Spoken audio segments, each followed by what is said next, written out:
윤한홍 의원입니다. 특목고 문제라든지 정예세 회피라든지 또는 학벌지상주의 또 중소기업 폄하 이런 다양한 우리 홍 후보자님의 언행에 대해서는 이미 국민들이 많이 아실 것 같아요. 한마디로 말씀하면 그겁니다. 밖에 나와서 직장에서 또 TV 출연하셔서 또 각종 강연하실 때는 왼손을 쓰시고 집에 가서는 오른손을 쓰시는 겁니다. 아주 표리부동하신 행위인데 자신은 지키지도 못할 가치를 다른 사람에게 강요한다. 코미디죠. 사적 영역에서는 가장 탐욕스러운 삶을 살면서 공적인 영역에 나와서는 진보를 외치고 있는 겁니다. 뭐라고 그러죠, 이런 사람들을? 저는 탐욕스럽게 살지 않았다고 생각합니다. 제가 의원님. 질문한 부분만. 네, 저는 탐욕스럽게 살지 않았습니다. 우리나라에서는 의원님. 강남 좌파라고 그러고요. 의원님, 프랑스에 가면 캐비어 좌파라고 합니다. 영국에 가면 샴페인 좌파라고 합니다. 리무진 좌파라고도 합니다. 정말 부끄러운 겁니다. 아니 평범하게 살 때는 그렇게 하셔도 되는 거예요. 그러나 대한민국의 국무위원이 되고 또 장관이 되고 싶어 하는 사람은 그렇게 사시는 분은 안 됩니다. 자, 우리 문재인 정부 어떻습니까? 특목고 없애겠다. 좌파 교육감들도 다 특목고 없앤다 그랬죠. 그러나 실세들은 자신들 외고 특목고 보내고 있습니다. 자, 문재인 정부 부동산 정책, 다주택자 빨리 집 팔아라고 그러죠. 이 정부 실세들 다 다주택 소유자 많습니다. 집 팔았다는 소리 못 들어봤습니다. 몇 년 전인가? 2008년이죠? 9년인가요? 그 광우병 사태 아시죠? 미국산 소고기 먹으면 광우병 걸린다. 그 당시 우리 농림부 장관, 우리 여기 존경하는 정은천 의원님 앉아 계십니다. 자, 미국산 소고기 들어간 햄버거 먹으면 광우병 걸린다. 그 좌파들이 그랬죠. 그 지도자 좌파들은 자기 자식들 대부분 미국 유학 보내고 있었습니다. 이게 뭔 얘기입니까? 있는 집 자식들이 좌파 소꿉놀이 하는 거 아닙니까? 우리 홍종학 후보자님 어느 언론 보니까 낡은 가방 들고 인터뷰하는 모습, 기자분들하고 인터뷰하는 모습 봤습니다. 사진에. 정말 참 연출은 잘 하신 것 같으신데 저는 은행의 불일치를 넘어서 신적폐라고 저는 보고 싶습니다. 우리 홍종학 후보자를 임명한 것이 이 문재인 정부의 혁신입니까? 자, 문재인 정부의 적폐청산입니까? 우리 홍종학 후보자를 임명한 것이? 저는 그렇지 않다고 봅니다. 신적폐입니다. 왜?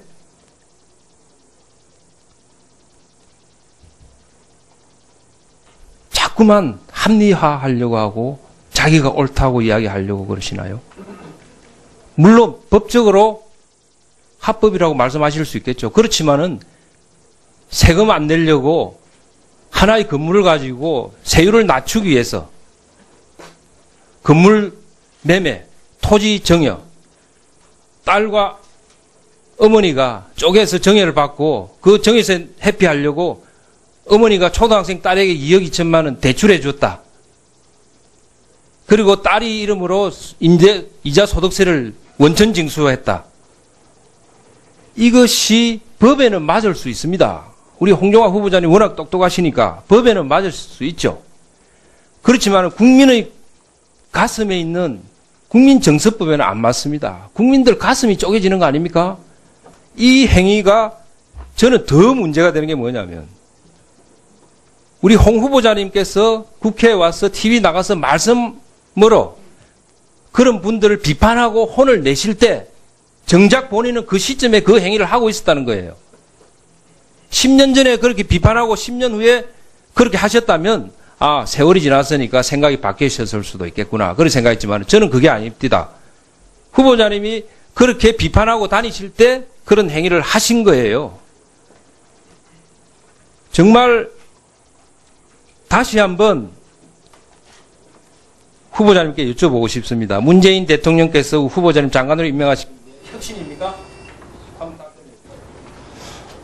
네, 존경하는 윤한원 의원님께서 지적해 주신 부분에 대해서 제가 감사하게 생각을 합니다. 그리고 가슴 아프게 제가 받아들이겠습니다. 그렇지만 동의할 수 없는 부분이 몇 군데가 있는데요.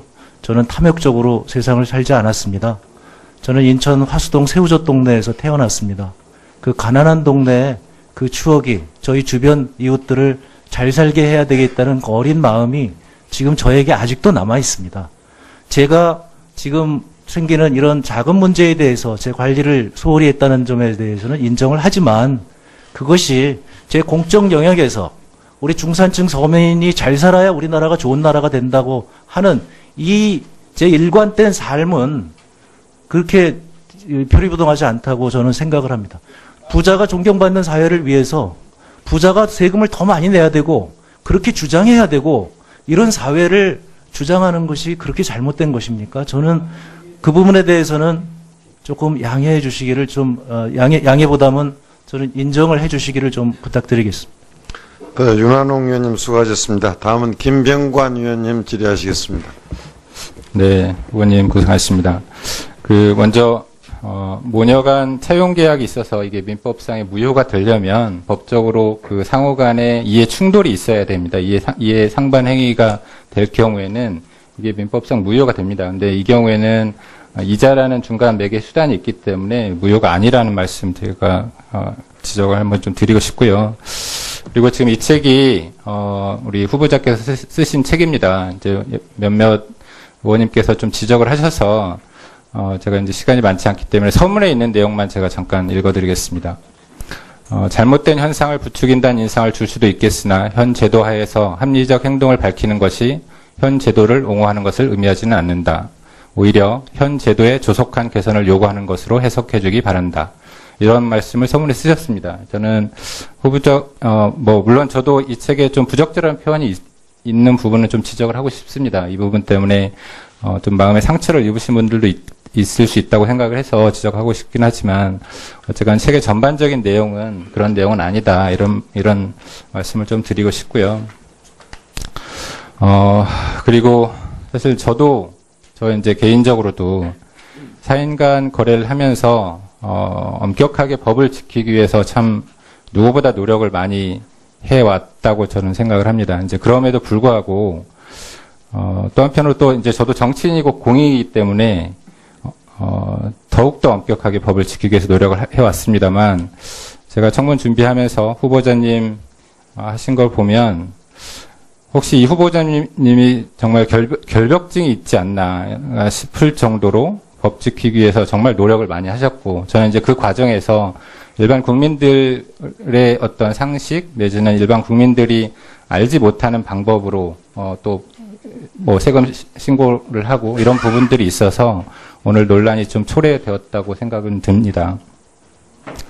그리고 많은 분들이 뭐 증여세, 탈세, 절세 이런 얘기를 하시는데 제가 이제 처가 쪽에 정확한 가족 관계를 알지는 못하지만 장모님 재산을 지금 전체 증여하지 않고 뭐 증여와 그다음에 뭐 상속을 적절하게 섞었다면 사실은 훨씬 더 많은 절세가 가능합니다.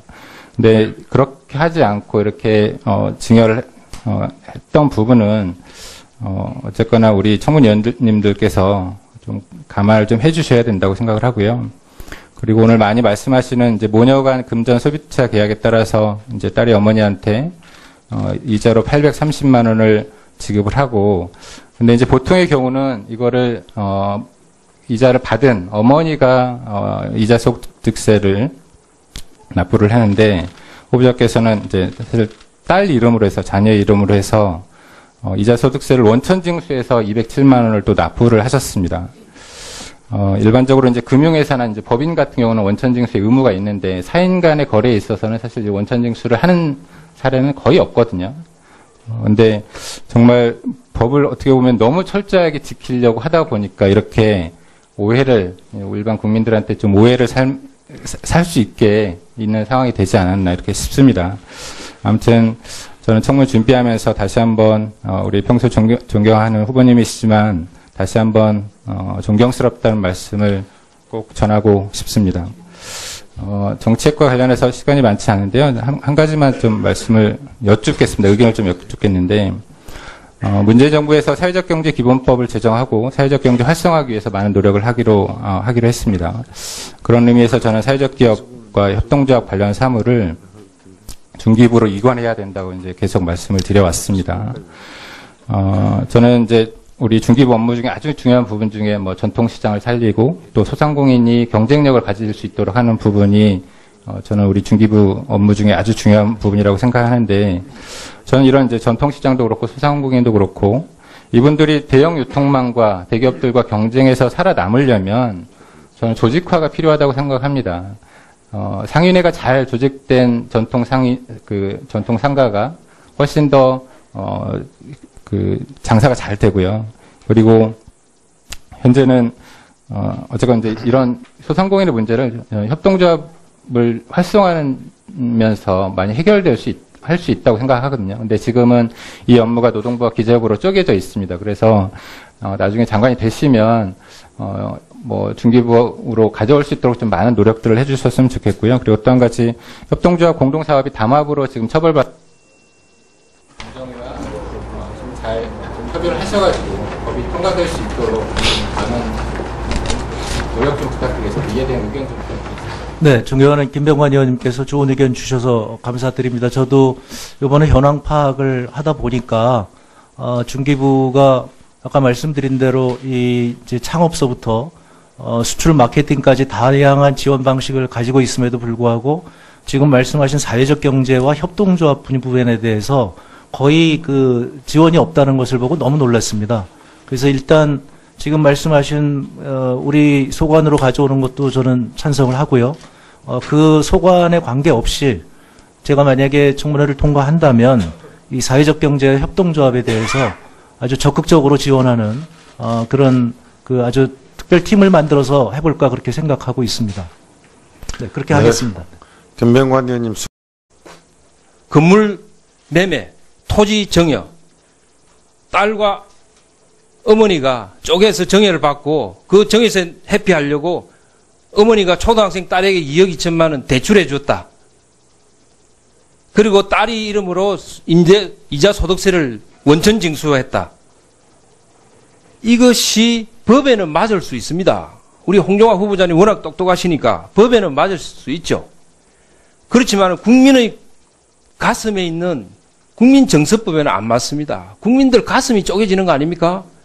이 행위가 저는 더 문제가 되는 게 뭐냐면 우리 홍 후보자님께서 국회에 와서 TV 나가서 말씀으로 그런 분들을 비판하고 혼을 내실 때 정작 본인은 그 시점에 그 행위를 하고 있었다는 거예요. 그러죠? 이 정부 실세들 다 다주택 소유자 많습니다. 집 팔았다는 소리 못 들어봤습니다. 몇 년 전인가? 2008년이죠? 9년인가요? 그 광우병 사태 아시죠? 미국산 소고기 먹으면 광우병 걸린다. 그 당시 우리 농림부 장관, 우리 여기 존경하는 정운천 의원님 앉아 계십니다. 자, 미국산 소고기 들어간 햄버거 먹으면 광우병 걸린다.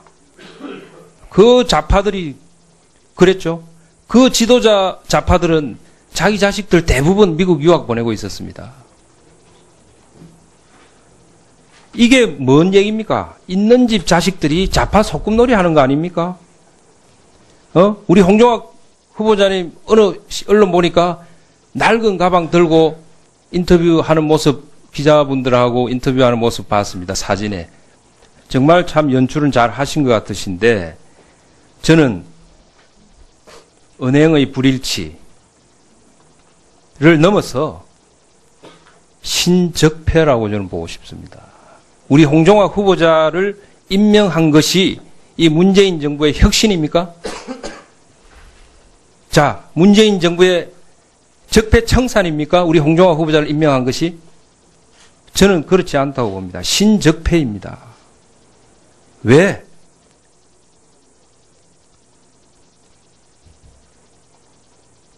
자꾸만 합리화하려고 하고 자기가 옳다고 이야기하려고 그러시나요?